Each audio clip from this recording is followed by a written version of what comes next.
శబ్దము స్థాయికి మించి వినబడితే ఏమవుతుంది? భక్తి కానీ ఆనందం కానీ ఇవన్నీ శబ్దాల్లోనే ఉంటాయా?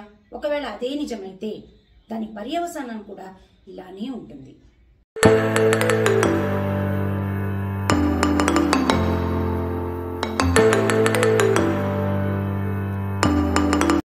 జనరల్గా వింటున్నాం, ఏ పండగ వచ్చినా ఏదో స్పెషల్ ఈవెంట్స్ అయినా కూడా ముందుగా పెట్టేది లౌడ్ స్పీకర్స్ పెడతారు, డీజేలు పెడుతుంటారు. కానీ దీనికి కూడా రూల్స్ ఉంటాయి, వాటిని తప్పకుండా ఫాలో అవ్వాలి అని మాత్రం ఆలోచించట్లేదు.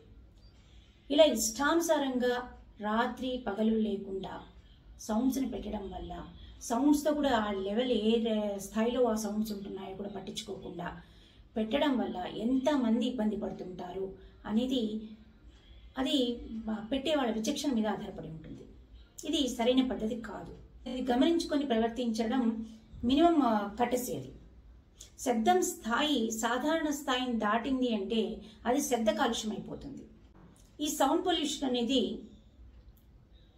ఎయిర్ పొల్యూషన్ కన్నా, వాటర్ పొల్యూషన్ కన్నా, సాయిల్ పొల్యూషన్ కన్నా ఎంత డేంజర్ అంటే ఇది మనిషి మీద, ఇతర జీవరాశుల మీద కూడా ఎంత ప్రభావం చూపిస్తుందంటే బ్రెయిన్ స్ట్రోక్స్ రావడము, హార్ట్ అటాక్స్ రావడం కూడా జరుగుతున్నాయి. ఇవన్నీ గమనించుకొని ప్రవర్తించాలి.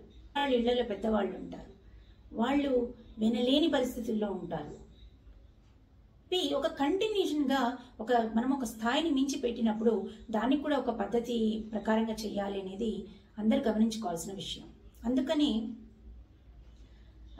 ఈపీఏ ఎన్విరాన్మెంట్ ప్రొటెక్షన్ యాక్ట్ అనేది 1986లో వచ్చింది. దాని కింద నాయిస్ కంట్రోల్ రెగ్యులేషన్ రూల్స్ అనేవి తీసుకొచ్చారు.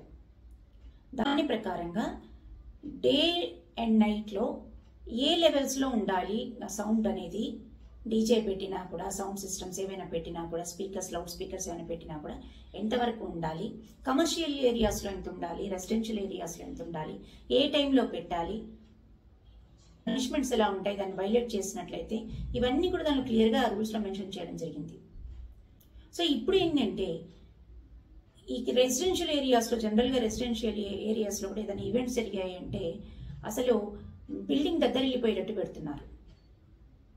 దానివల్ల ఎంత న్యూసెన్స్ క్రియేట్ అవుతుందో, ఆ నాయిస్ వల్ల ఎంత మందికి ఇబ్బంది పడుతున్నారు అనేది గమనించుకొని చేయమని నేను రిక్వెస్ట్ చేస్తున్నాను. సో దీన్ని డే టైంలో అయితే 55 డెసిబల్స్కి మించకూడదు, నైట్ టైం అయితే 45 డెసిబల్స్కి మించకూడదు. ఇది గుర్తుపెట్టుకోండి. ఒకవేళ పెట్టినా ఎవరు మమ్మల్ని ఏమి అంటారులే అని మీరు అలా ప్రవర్తిస్తే ఎవరో ఒకరు కంప్లైంట్ ఇస్తారు.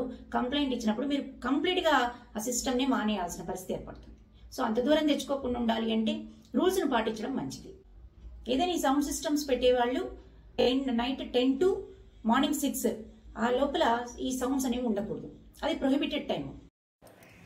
ఈరోజు మంచి మాట. ఆశ మనిషిని బ్రతికిస్తుంది, ఇష్టం మనిషితో ఏమైనా చేస్తుంది, అవసరం మనిషికి అన్నీ నేర్పిస్తుంది. మరి భయం ఎందుకు? ఈ వీడియో కనుక నచ్చినట్లయితే లైక్ చేయండి, షేర్ చేయండి. మరిన్ని ఇన్ఫర్మేటివ్ వీడియోస్ కోసం సబ్స్క్రైబ్ చేయండి, పక్కనున్న బెల్ ఐకాన్ని ప్రెస్ చేయండి.